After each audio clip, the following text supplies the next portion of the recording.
नमस्कार, मैं आपका दोस्त इंजीनियर बलवंत सिंह रितांगत। आज चर्चा करेंगे लोकसभा फैजाबाद पे। वही लोकसभा फैजाबाद जहां हमारे राम हैं। वहां की सीट इसलिए चर्चा में आई कि वहां भारतीय जनता पार्टी का हार हो गया। विपक्ष का कहना है कि आपने काम सही नहीं किया, आपने अच्छे कार्य नहीं किए, इसलिए फैजाबाद बीजेपी हार गई। और बीजेपी के समर्थकों का कहना है कि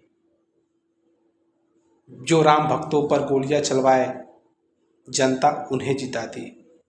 तो कई शब्दों से अलग अलग तरीके से अलग अलग लोग अयोध्या वासियों को अपशब्द बोल रहे हैं। मैं बात करना चाहूंगा फैक्ट पे कि असली कारण क्या है। कारण दो है। फर्स्ट कारण है कि अगर कोई पार्टी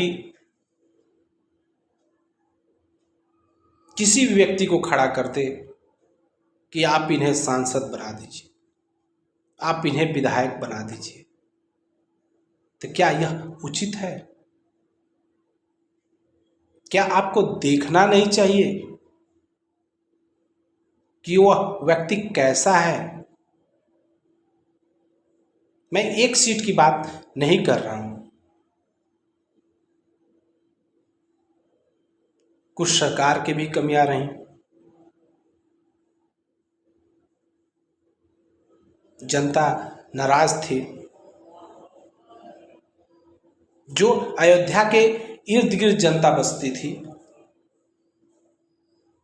मंदिर के इर्द गिर्द जनता बसती थी, उनका तोड़ फोड़ हुआ, उससे नाराज थी। लेकिन क्या जो ग्रामीण में एरिया में जनता बसती थी वो क्यों नाराज थी? उसका नाराजगी का कारण यही है जो हम बताएं। दूसरे फैक्ट में बात करते हैं। इर्द गिर्द की जनता, राम मंदिर के इर्द गिर्द की जनता क्यों नाराज थी? नाराजगी का कारण था कि तोड़ फोड़ हुआ। वो तोड़ फोड़ में उनकी मकानें गिराई दी गई।